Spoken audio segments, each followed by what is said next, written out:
Alright, hello YouTube. We are back for part 2 of this Oncidium Orchid Rescue video series, I guess it's going to be.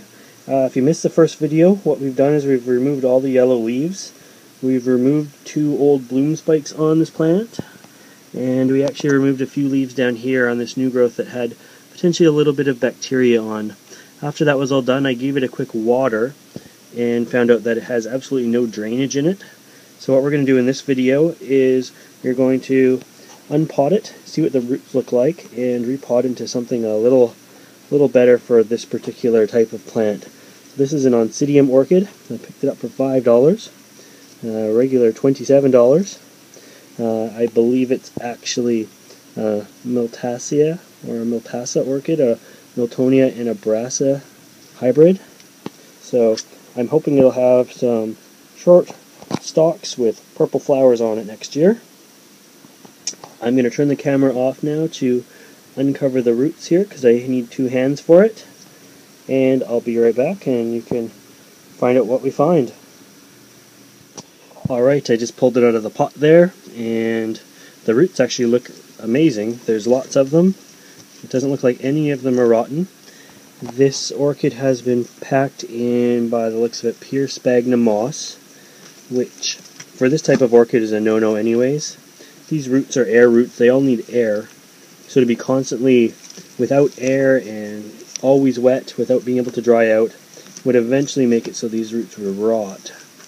What I'm going to do is slowly break up the root ball, remove as much of the sphagnum moss as I can, and then I'm going to show you how to repot this Oncidium orchid.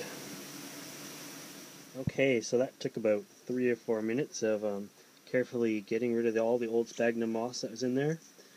What we found was there was actually one little baby plant in the pot all by itself in there. So I think I'm going to just pot the baby plant up with the adult plant. Buried deep in the moss we found 3 pseudobulbs that were rotten, so I just removed them. See how the bulb, it just has nothing left to it, just emaciated. And this one's starting to go mushy at the bottom as well.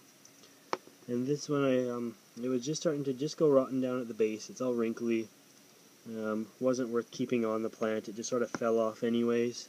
So we're going to put those with the moss there, because all this old moss we're not going to keep. We're going to throw that in the garbage. And this is what we were left with. So this is the main plant. It has 3 bulbs on it now, and an amazing root system to it. All the roots were actually really healthy. We got to this plant just in time.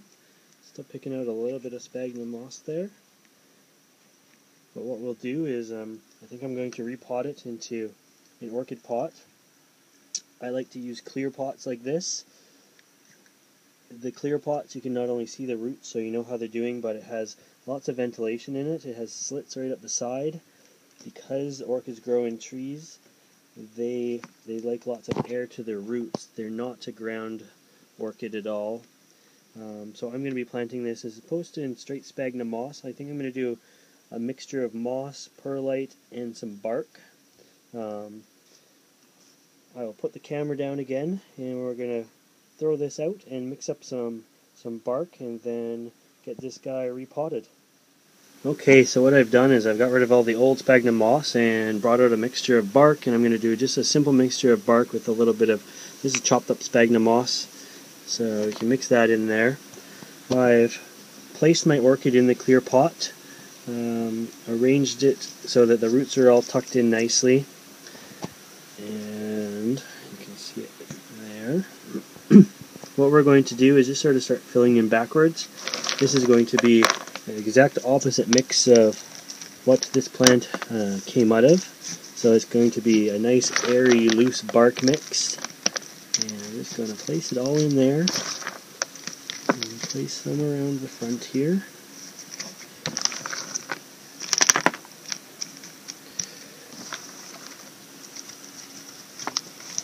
And pack it in good. Just like so. So I placed the plant in the middle to the back half of the pot. The new growth is going to come out of these 2 pseudobulbs here, and hopefully it's going to travel from the center of the pot towards the edge.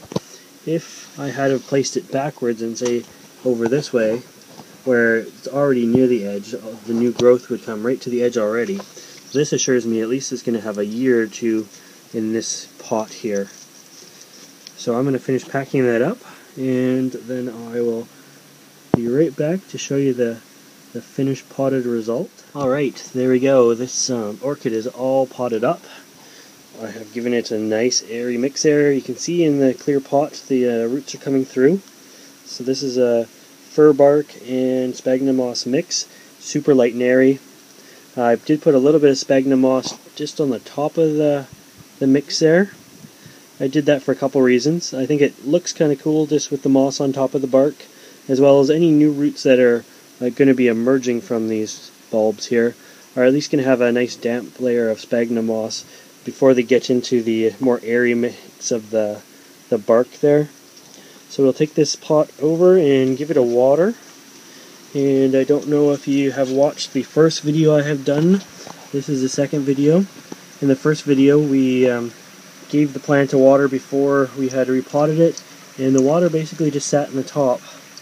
So in this one now, the water is just going to pour right through as fast as you can get it here. I'll just show you. So it pours right through really fast.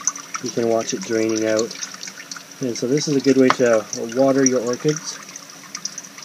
You want to soak them really well, but you also want to make sure that they dry out pretty fast. So I'm going to give this a few final pokes in, as this is the first watering, and the mix will compact a little bit and sort of settle in as you water it, and the orchid will feel tighter in there. Give it a quick little bang. And so this is my rescue orchid with no ID at the moment. Hopefully it's going to be in for a nice, happy, healthy life in the greenhouse and provide me with lots of flowers. If you like this video, please click the like button. If you want to see more videos like this, please subscribe to my channel. If you didn't see the first half of this video, just scroll up and you will see the video in my uploads. Until next time, YouTube, I will see you later.